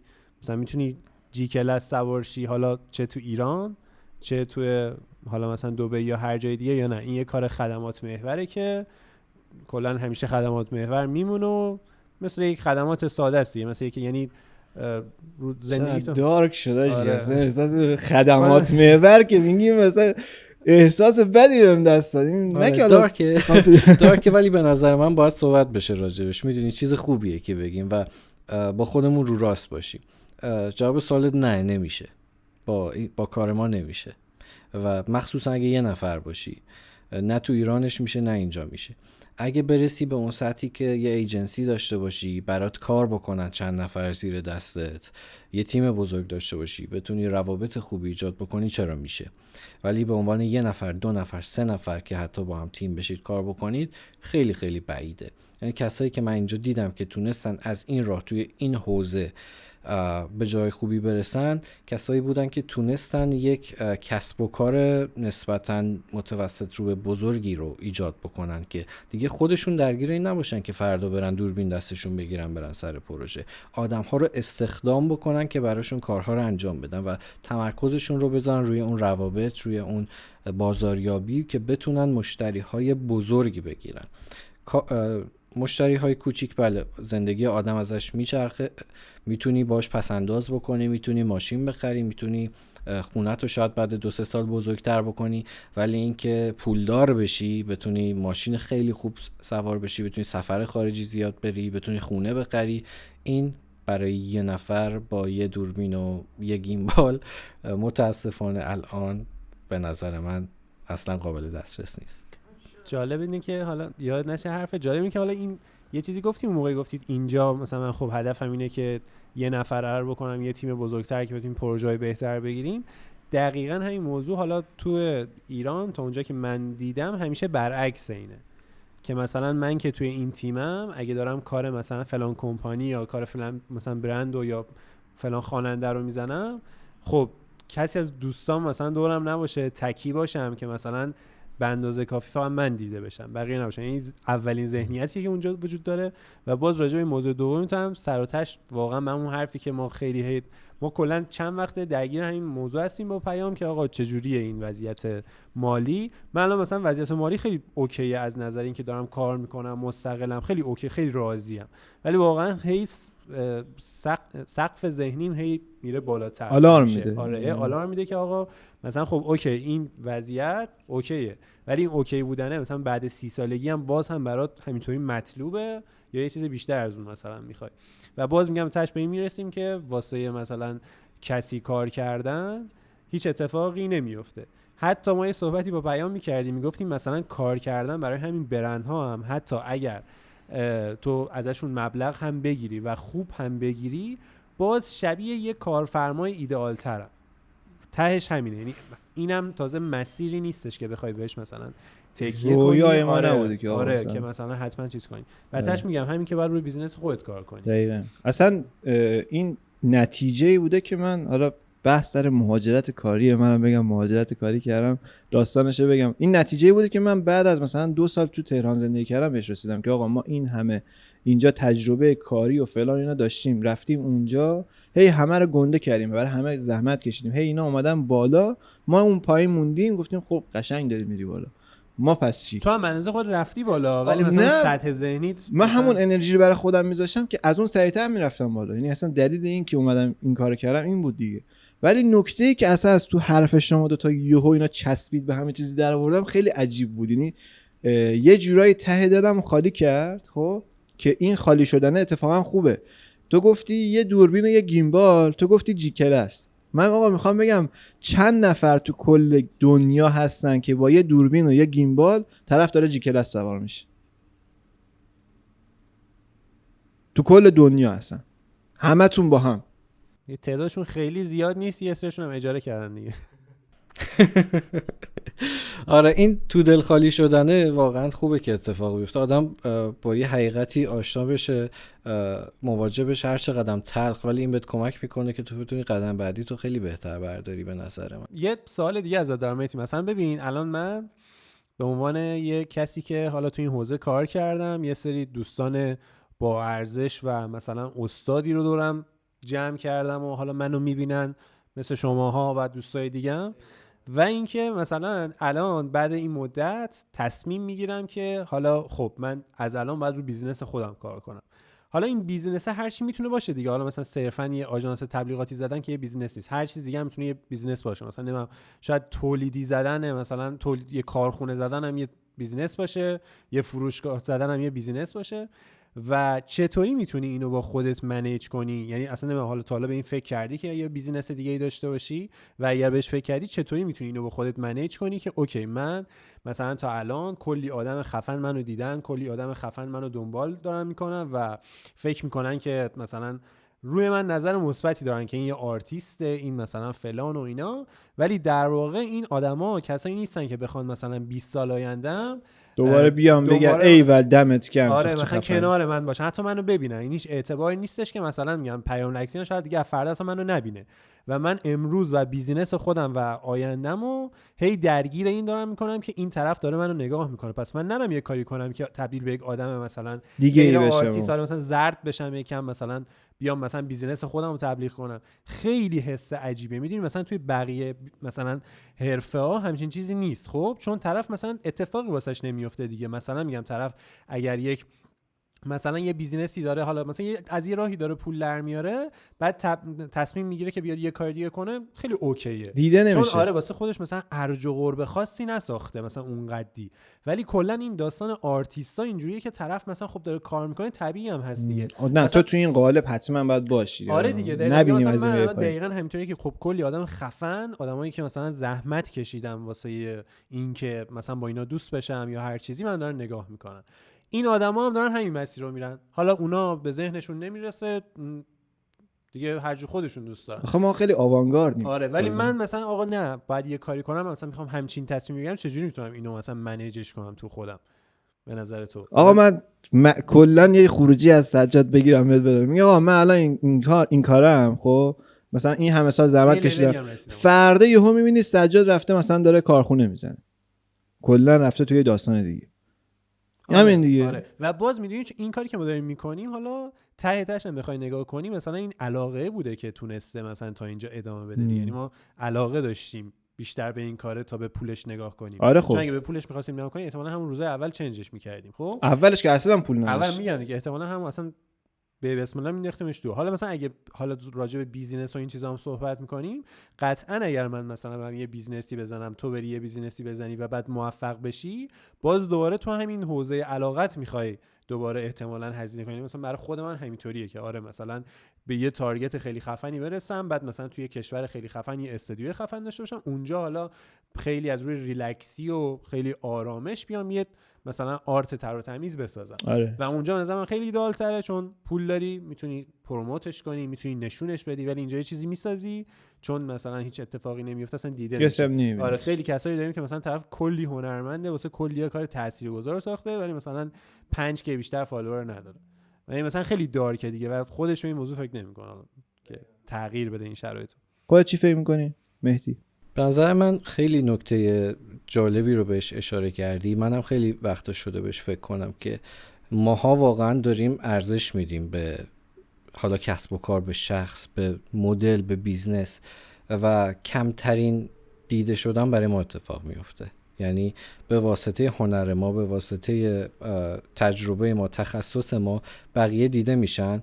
کم ارزش ترین قسمت قضیه تو دید بقیه ماییم و واقعا ناراحت کننده است. یعنی من خیلی وقتا بهش فکر کردم که من که این هنر رو دارم، این تخصص رو دارم، چرا برای خودم ازش استفاده نکنم؟ میدونی؟ میونه کلامه داره. هی من میخوام بحث رو داغ‌تر کنم. چند وقت پیش یه ویدیو دیدم از یه بازیگر معروفی، حالا اسمش یادم نیست، مرد بود فقط اینو میدونم. بعد طرف میگفت آقا من تازه فهمیدم عوامل پشت صحنه یه فیلم سینمایی چقدر دستمزدشون از کسایی که جلوی تصویرن کمتره.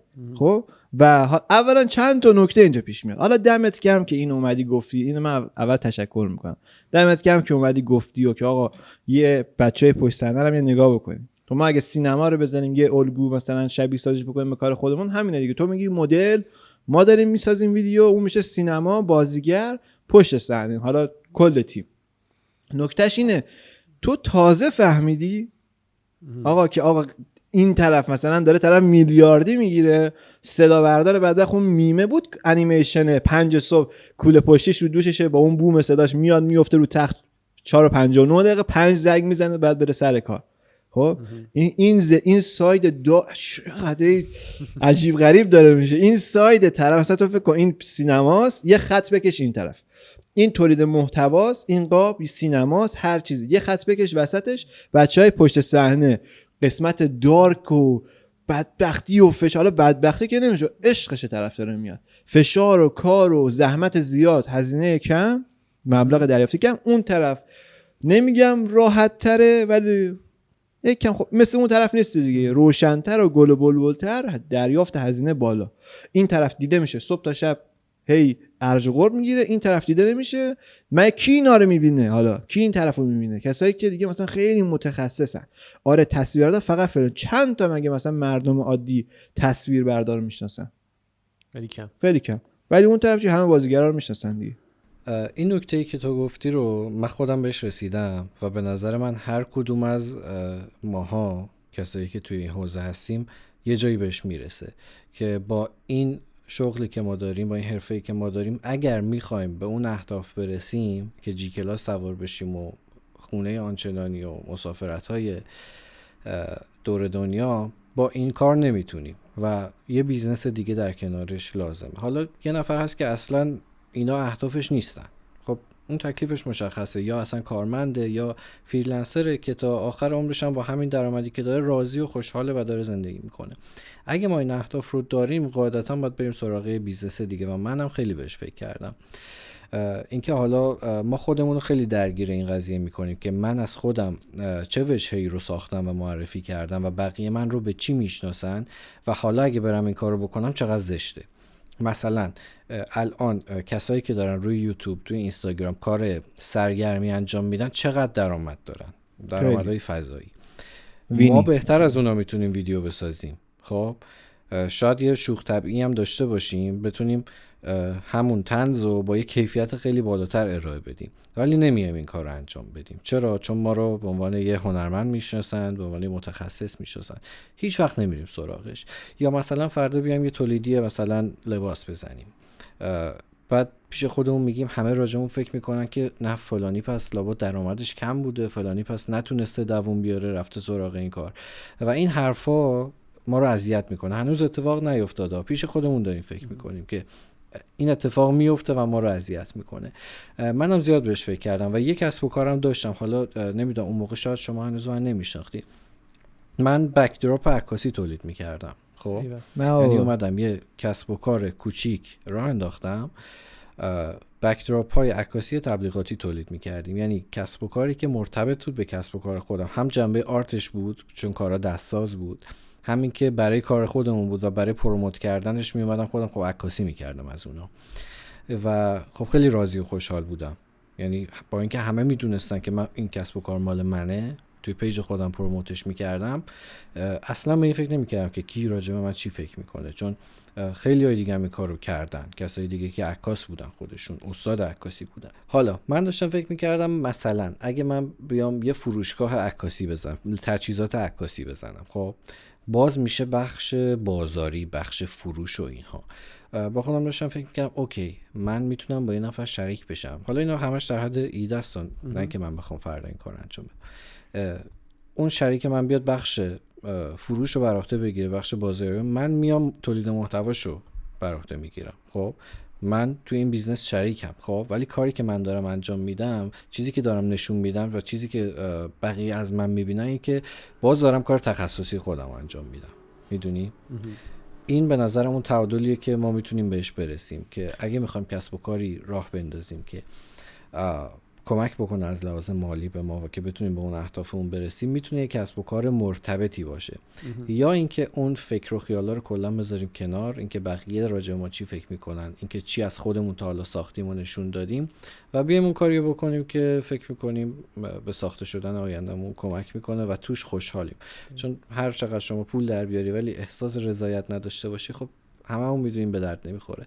البته الان ممکنه کامنت بذارن که گریه کردن تو لامبورگینی خیلی بهتر از گریه کردن تو پرایده، ولی خب ما اون داریم راجع به ایدئال صحبت میکنیم دیگه. ما دلمون میخواد اوکی درآمد خیلی خوبی داشته باشیم ولی حالمون خوب باشه توی شرایطی که بهمون خوش میگذره.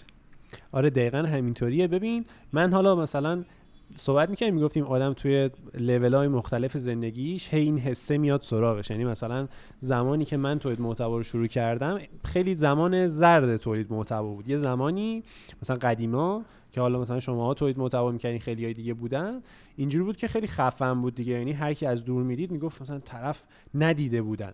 بعد یهویی مثلا سر یه تایمی خیلی زیاد شد، بلاگرای مختلف و کلا اصلا داستان بلاگری ها خیلی پررنگ شد و این داستانا.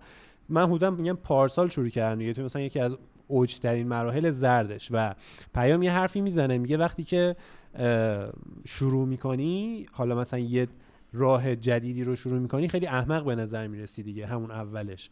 و همینطوری هم بود. خیلی هم مثلا بالاخره کامنت های بد میدادن، حالا چه آدمای توی اینترنت، منظور توی نت، هم چه آدمای توی مثلا دنیا واقعی. آره ولی مثلا میگم اینو یه بار تجربه کردم منی که الان درگیر این داستان هستم و این خیلی چیز عجیبیه که آدم برای هر تصمیمش، یعنی هر مرحله دوباره داستان این چیزی میفته توی جونش. و من اون باری که شروع کردم با اینکه میگم اولش واقعا احمق به نظر میرسیدم، ولی مثلا روز به روز داشت اتفاقای بهتر میافتاد. روز به روز اعتماد بقیه مثلا بیشتر میشد، روز به روز آدمای بهتر تاییدم میکردن و مطمئنم مثلا توی این تصمیمام همچین اتفاقاتی بعدش نهفته هست، ولی آدم هی چشمش بسته میشه واسه گفتن این. و یه موضوع دیگه هم که راجع به حالا کار خودمون گفتی، اتفاقا ما بهترین آدم‌ها و لایق‌ترین آدم‌ها برای ساخت بیزینس‌های موفقیم. چرا؟ چون کلی بیزینس رو تا الان موفق کردیم، کلی ذهن خاموش رو تا الان روشن کردیم، کلی آدما بودن که طرف یه بیزینسی داشته و با یه صحبت ما، یک مشورت تلفنی ما، طرف بیزینسش اصلا کلا عجیب غریب رفته بالا و مثلا چیز شده. حالا ما چرا این داستانو خودمونه ما دقیقاً میدونید اون مرحله فروش اون کارخونه هستیم. اگه زندگی رو یک کارخونه در نظر بگیریم، ما مرحله فروششیم، یعنی اون همه کارگر تولید میکنن، نمیدونم بسته‌بندی، طراح، دیزاینر فلان، تا مرحله فروش، کسی که مشتری داره برده دیگه. ما اون کساییم که مشتری داریم، ما اون کسایی که میتونیم بفروشیم، بلدیم مشتری چی میخواد که همونو بهش بدیم. و باز یه موضوع دیگه این که راجع به آدمای دیگه که مثلا صحبت میکنیم پشت صحنه، یا منظور میگیم مثلا حتی همکارامون که مثلا بالاخره دیده نمیشن و این حرفا، مثلا تا یه تایمی آدم، مثلا من اینجوری بودم که نظر شخصیم راجعشون اینجوری بود که خب آدم یکم دلش میسوزه براشون دیگه، ولی بعدش به این نتیجه رسیدم که مثلا آقا حقشونه، مثلا کلا آره خودت نخواستی. دقیقاً مثلا مثال بخوام بزنم، مثلا سر یه پروژه میرم، حالا هم تو کار خودمون هم کارهای دیگر رو میگم، من سر یه پروژه میرم مثلا قرار تو یه روز 10 میلیون تومان بگیرم، ولی کارگری که اونجا داره کار میکنه، حالا از شرایط زندگیشو مثلا داخل چیزایی که اتفاق افتاده که اون امروز داره اونجا مثلا فروشندگی میکنه نمیدونم، مثلا مثال دارم میزنم، ولی اون حقوق ماهش به اندازه حقوق روز منه. ولی من هی دنبال این بودم، هی اینجوری موهای سرم ریخته از این فکر کردن، هی استرس کشیدم، هی مثلا راجبش درگیرش بودم، ولی خب اون نبوده، پذیرفته که به قول مهدی آدم عادی باشه، اتفاق خاصی نیفته، یه حقوقی بیاد، ماشینه رو بگیرم، حالا سالی یه بار یه شمالی هم برم، همینه دیگه، دلت نباید بسوزه دیگه. آره، و من نمیخوام آدمی باشم که باز اون آدم پول داره راجع به من اینجوری فکر کنه اینم حقشه، اینم دوست داشته که آره دوست داشته روزی 10 تومن در بیاره، دوست نداشته روزی مثلا 100 تومن در بیاره. و من هی اینجوری هم که دوست دارم با این مقابله کنم هر جوری که شده. این کاملا این حرفتو قبول دارم، خب ولی بزن الان دیدی زدم رو پام حاجی، این من از حرف قبلیت واقعا ناراحت شدم. همین چیزی که الان مهدی داره میگه، آقا من الان فکر کن بی پول میشم، نه فامیل میاد دستم بگیره، نه رفیق میاد، فکر کن الان میخوام برم بیمارستان، خب هیچ ارتباط، کی میاد کمک کنه؟ هیچ کس کمکت نمیکنه. مردم چی کارن؟ دوست آشنا کیه؟ بابا ولم کنید، مثلا من الان پول ندارم، خب هیچ کس هم بهم کمک نمیکنه، اوکی این تا اینجا. بعد میخوام برم یه کاری رو شروع کنم، بگم اوه پسرم من ببین راجبم چه فکری داره میکنه، یا مثلا فلانی که منو فالو داره تو اینستاگرام ناراحت نشه، میخواد ناراحت بشه یا میخواد نشه، اصلا به هیچ جام نیست. آقا من مسئول زندگی خودم من با خودم بکشم بالا. بعد که تو بیای بالا، خب مثلا اون حرفی که میزدی میگه تو به جایی که برسی، حتی زرترین افراد این جامعه، خب حالا نه همه بلاگرها، زرترین بلاگری که میشناسی کیه مهدی؟ زرترین انقدر زیادن من نمیدونم، الان ذهنم خالی شد، از پر خالی شد ذهن من. زرترین آدمی که میشناسی رو بگو، حالا بلاگر رو بگو.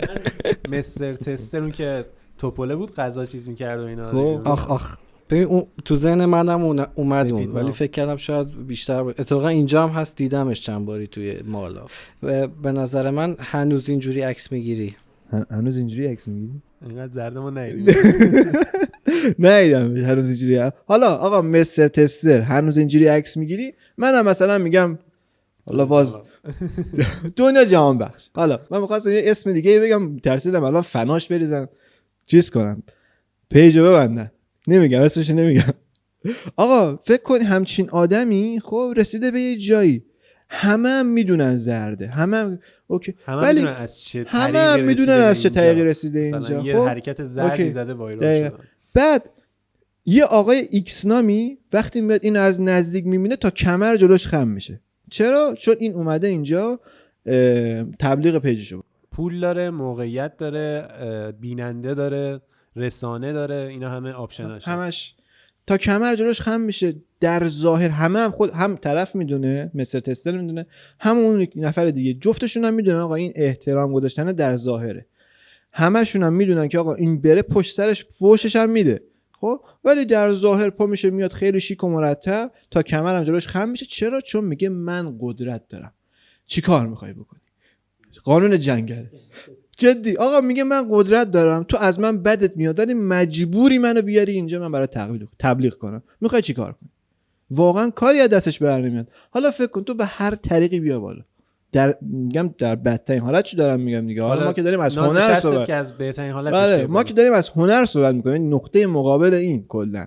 ولی تو فکر کن در زرترین حالت ممکن بیای برسی به یه جایی که حالا چه از نظر شهرت، چه از نظر اعتبار، چه از نظر موفقیت مالی دیگه چه اتفاقی میخواد درت بیفته. اصلا آرتیستای مثلا رپ فارسی که ترند الان، حالا مثلا نسل ما و جوونا هم هستن، اگه نگاه کنی الان دارن مثلا با آدمایی که خیلی کار فان و اینا انجام میدن مثلا ویدیو مشترک میزنن. چرا؟ آفرین. این طرف دیگه مثلا توی هیته مثلا خیلی باحالی مثلا بالاست و فکرش هم نمی‌کنی، ولی مثلا این اتفاق میفته. ساسی حالا اون نمیگم.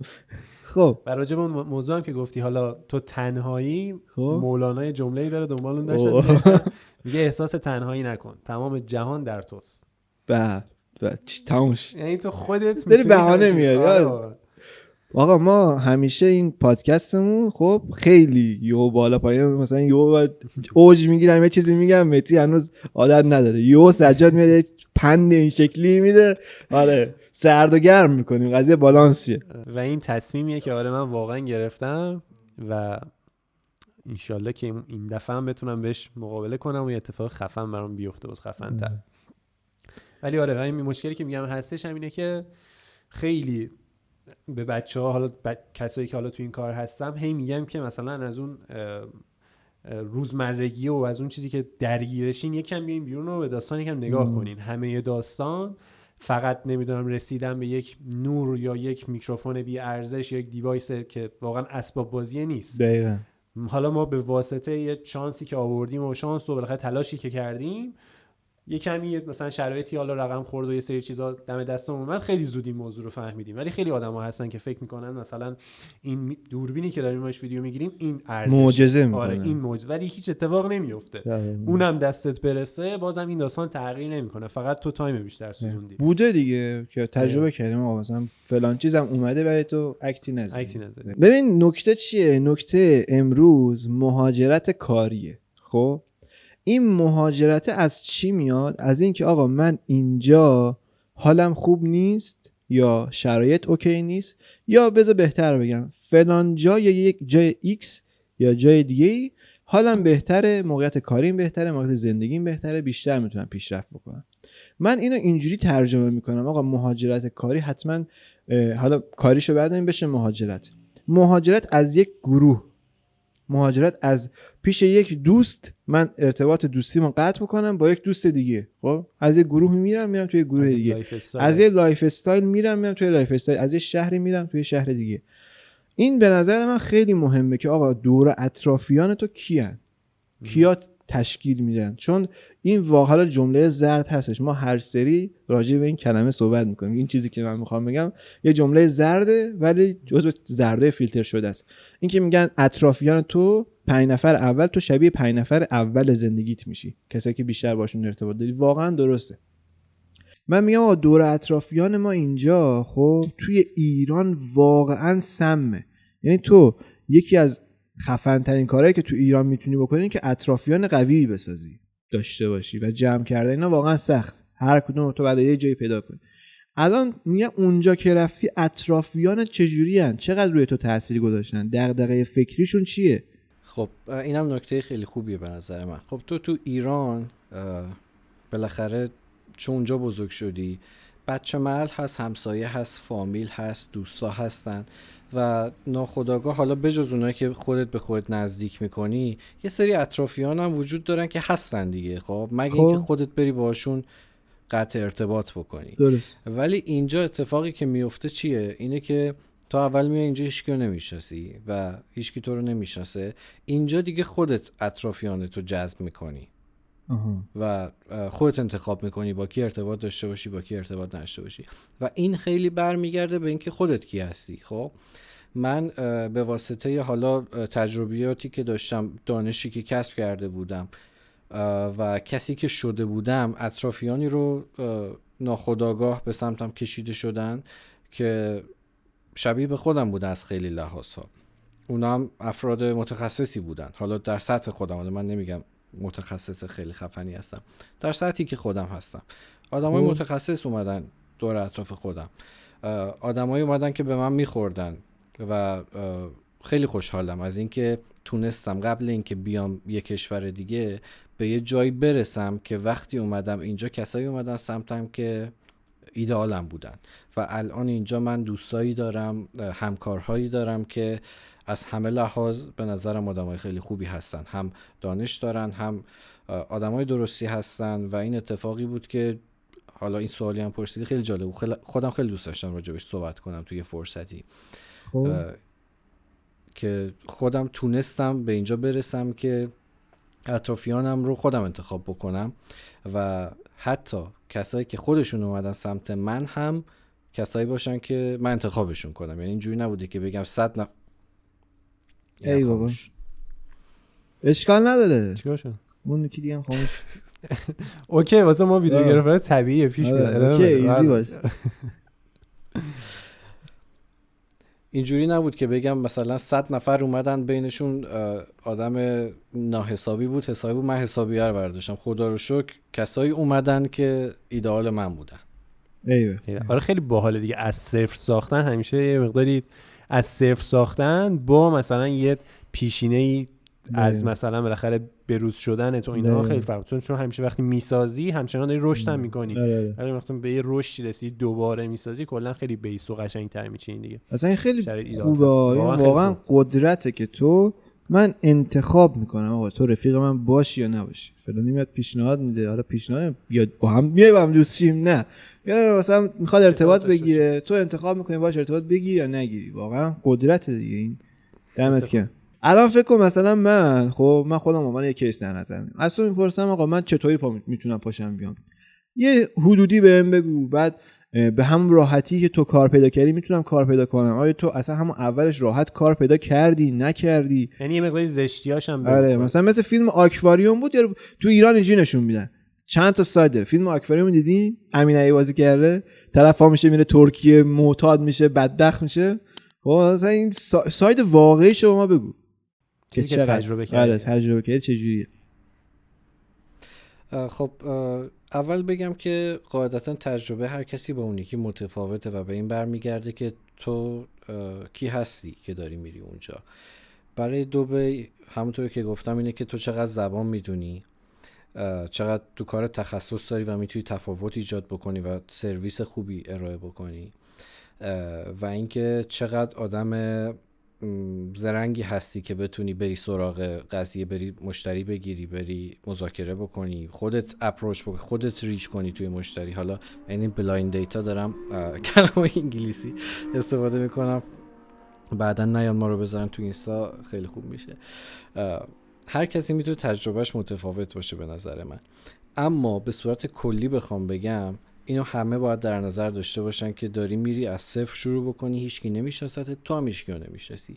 بنابراین یه سال بگو که من باید اونجا خاک بخورم. حالا ممکنه یه نفر 3 ماه خاک بخوره، ممکنه یه نفر 6 ماه خاک بخوره، یه نفر 1 سال خاک بخوره، ولی اگه اون پتانسیل رو داشته باشی بالاخره بعد 1 سال یه اتفاق خوبی به نظر من میفته و به شرطی که خود دنبالش باشی. اگه بشینی تو خونه منتظر باشی که مثلا از اینستا پیدات کنم بیان سراغت، این اتفاق نمیفته. باید خودت فعال باشی قطعا.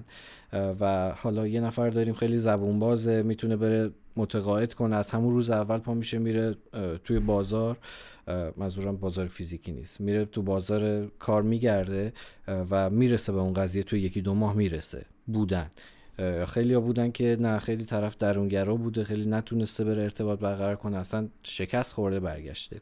اتفاقی که برای من افتاد این بود که خب بالاخره 1-2 ماه 3 ماه اول تو سردرگمی، میخوای دنبال خونه بگردی، میخوای آشنا بشی با محیط اطرافت، اینجا کجاست، اصلا میخوام فلان چیزو بخرم، میخوام به فلان کسک سر بزنم، کجا باید برم، از چه راهی برم.